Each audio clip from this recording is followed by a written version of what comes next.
Hi everyone, it's Emma here, and I want to show you how to thread your needle. It may sound like something you already know how to do, but actually when I started refining my technique for leather wrap bracelets, and I use this heavy duty extra strong coats thread, I use Czech glass beads, I realized that I needed to address the issue that this thread, being nylon, is you can see it's keeping its shape, is somewhat thick and firm, so it's sometimes hard to get through a beading needle. And the reason I use a beading needle is I used almost exclusively Czech glass beads, and if you take a look, let me show you here. These holes are very small. So it kind of doesn't look too small right there, but if you compare that to a gemstone bead, you can see the difference. And how that makes a difference is you need a beading needle to go through Czech glass beads, because with a leather wrap bracelet you're going through your bead hole multiple times with thread, as well as just the way that we use a needle is we pass it through the needle's eye and then we fold our thread over. So there's two pieces of thread there on top of however many times you go through your needle. You wouldn't think that would make a big difference, but when you start getting tiny little holes like this, it will make a difference. So just to clarify, if you're using gemstones like this one here, got at Michael's, you don't need a beading needle to do it, which also means your needle hole is going to be considerably larger. And as you can see, I'll try putting it through. It goes through pretty easy if I can get it in the right spots. Just one sec here. See how easy that went through? So this is a small beading needle, and you can get these guys in packages like this that have different lengths, different thicknesses, and they're super cheap. They're usually $1 or $2 for a whole bunch of them. So there's those. That's the other large. Here's a bead from Kelly's Bead Boutique, the sea glass style, and that's super big. And I even have a large embroidery needle, and that easily goes through. So you can see. So even if there's thread on that, you can do multiple passes. So just remember, use the needle size according to what bead you're going through. And if you see here, this probably won't go through all the way there. See, it gets stuck. So that definitely won't go through. And let's try the smaller beading needle. This might go through, but once you have multiple passes of thread, so that one goes through. And I think I used this one for this bead, thinking, oh, okay, this is tiny enough. Once I went through a few times and went the last time, this is what happened to the bead. As I was trying to pull it through, I got my pliers to grab onto the needle, because I couldn't get it through by holding it with my fingers.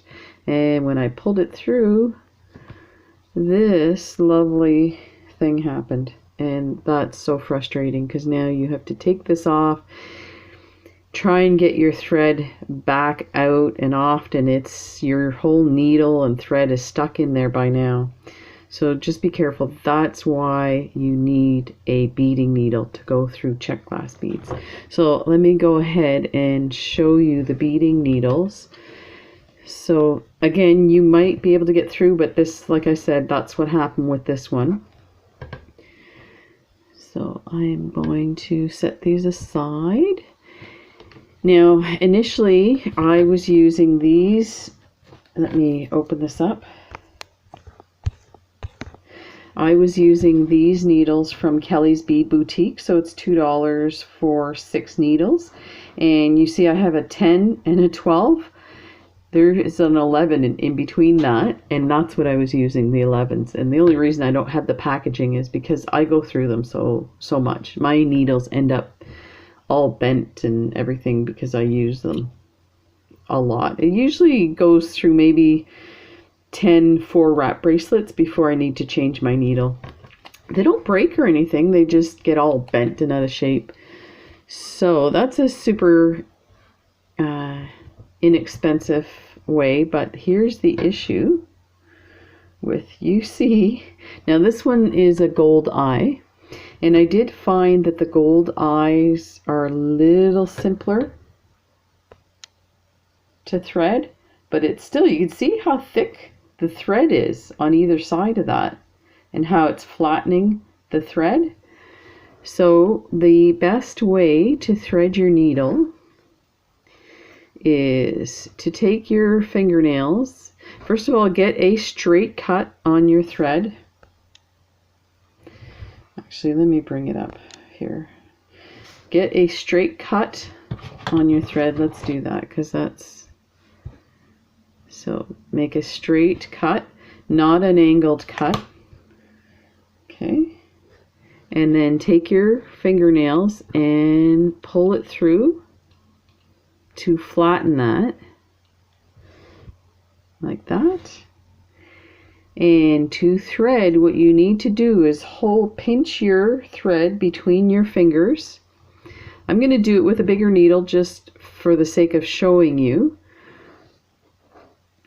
Then you find your hole and you, so the joke of this is we're not threading our needle, we're needling our thread. So you put your needle onto the thread, not your thread onto the needle or through the needle. So that's what that means. So let's try that again. So you can see how it's unraveling here. So let's cut a fresh cut, flatten a bit.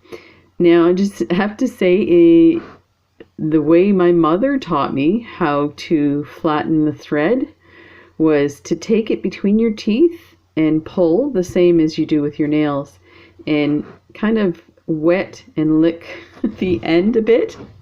I know you're probably cringing, but I'm sure everybody's mother or grandmother taught you how to, thread a needle that way. But in the time of COVID, not a good idea. So you can do it that way. You can take your tools, do the same thing. Again, you're going to pinch your thread between your fingers and kind of open it up to see where it's at. And I'm doing this with gray thread, and I can't see that well. So this is how well this technique works. So you, instead of threading your needle, you put your needle onto the thread this way. And you can kind of move your needle back and forth and it slides the thread in, and take your nail and just kind of grab a hold of it like that. And now I didn't get every strand. You can see one strand is sticking out. Sometimes what you can do is get that strand in by pulling this, but it doesn't look like it's going to happen. So again, you might want to wet that a bit with some water in a little cup on your fingertips and push it through. But again, take a long enough piece of thread, cut it again, start over. So let's see if we can do this without squeezing it. So it is difficult. It's not the easiest thing to do. Let's see if we got it that time. And we did. So there we go. So that is how to thread your needle on these super fine beading needles. Just be patient, make sure you have a good cut edge, and you know, just remember it depends on what size bead you're going through. This one you can use a big needle. These larger Czech glass seed beads, definitely you can use a larger needle.